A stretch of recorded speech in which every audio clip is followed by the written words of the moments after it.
In our previous lesson, we have discussed about succession. Now you know that the succession is a series of changes that result in the establishment of a community in any area. As certain communities are found in aquatic medium, while others are living on land in terrestrial environment, so the succession can be divided into two types. The primary succession, which is taking place in aquatic medium, it is called hydrosphere, while the primary succession, which is taking place on land, it is called xerosphere. In this lesson, we will discuss about the various stages of xerosphere. Plants growing in xeric conditions are called xerophytes. Such plants are able to withstand prolonged periods of water shortage. Succulent plants such as cacti, as you can see here, these plants are succulents. These are cacti. These plants have well-developed parenchyma tissue. This tissue is able to store large quantities of water. On the other hand, certain plants which are found in the xeric condition, such as acacia trees, here you are able to see a part of acacia tree. These plants, they are having specially modified leaves. Some of the modified leaves, they are present in the form of spines, while the other leaves, they are modified in such a way that their surface area, it has been reduced and they are thick. They have heavy deposition of cuticle so that the process of transpiration, it can be controlled. They can preserve most of the water because they can control the process of transpiration, and for this control they have reduced their leaves and modified them in such a way that less water is evaporated.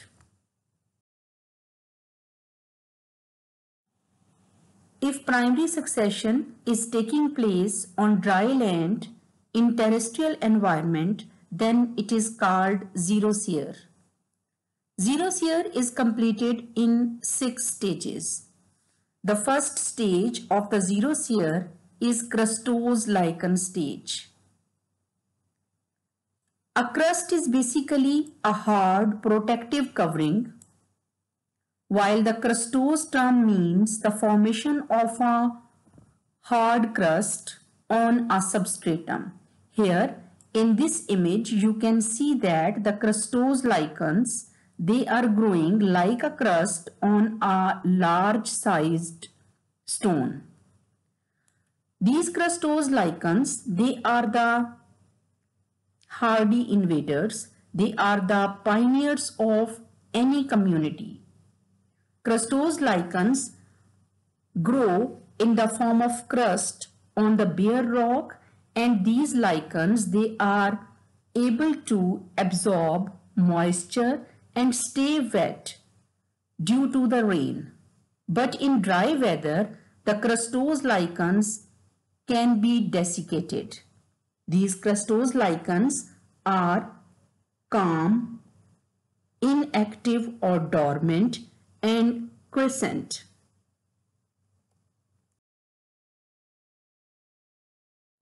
The second stage of xerosphere is foliage lichen stage. During this foliage lichen stage, foliose lichens invade the area. Now these foliose lichens, they are basically like the crumpled leaves. They are having such a thallus that only certain parts of their thalli are attached with the substratum, while remaining part, it produces shade. Now this shade which is produced on the crustose lichens which were grown in the previous stage caused the death of the crustose lichens. Now these dead crustose lichens, they help in the production of litter, which is basically partially decomposed matter, as due to the death of the crustose lichens, decomposition it will occur, so the litter is produced in that soil. Now these foliose lichens which can invade in any area, they can be Dermatocarpone or Parmelia. These foliose lichens, they are penetrating deep into the substratum.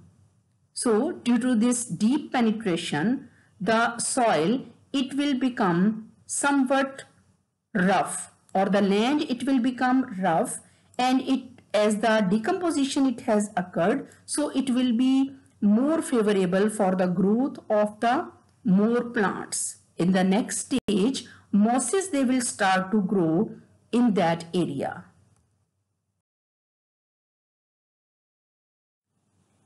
In the third stage of xerosphere, which is called moss stage, mosses like Polytrichum and Tortilla, they start to grow in the area where primary succession is taking place. Now due to their growth, shade is produced over the foliose and crustose lichens. So most of the foliose and crustose lichens, they die due to unavailability of the light. So due to their death, more decomposition it will take place. So more penetration in the land it will occur, as the mosses, they will grow well and they will penetrate deep into the land.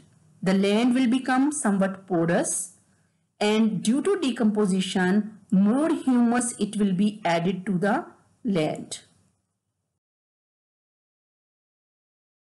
In the fourth stage, which is called herbaceous plant stage, small seedlings of herbaceous plants start to establish, and due to the more availability of moisture, humus and soil for encourage the growth of herbs, it will occur in a speedy manner. This stage of the xerosphere is herbaceous stage.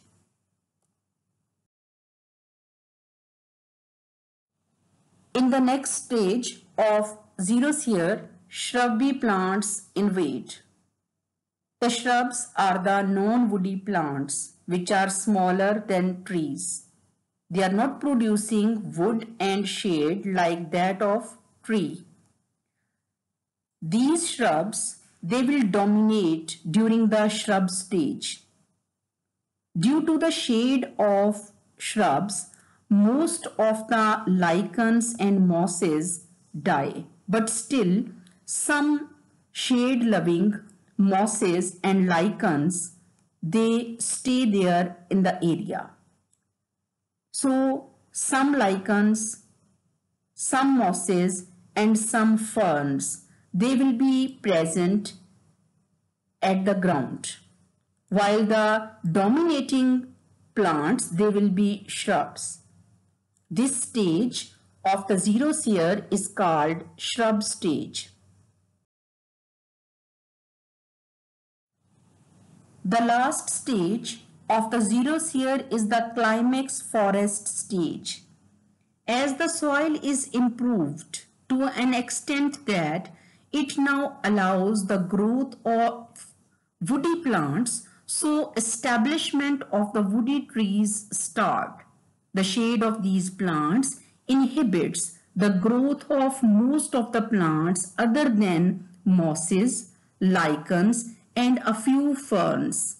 Woody plants dominate, and this stage in succession remains essentially the same if nothing changes in the environment to upset the balance. Now here in this diagram, this stage It is the climax forest stage. This is called climax forest stage because it is a stable stage in succession. The woody forest is considered to be climax stage for this region. Now this establishment or primary succession, it is taking hundreds of the years to establish or to take place in any area. The pioneer stages, they are the lichen stage, moss stage, herb stage. While the intermediate stage, it is shown by the shrubs. The shrub stage is the intermediate stage, while the climax community stage is the stage when a forest it is fully established.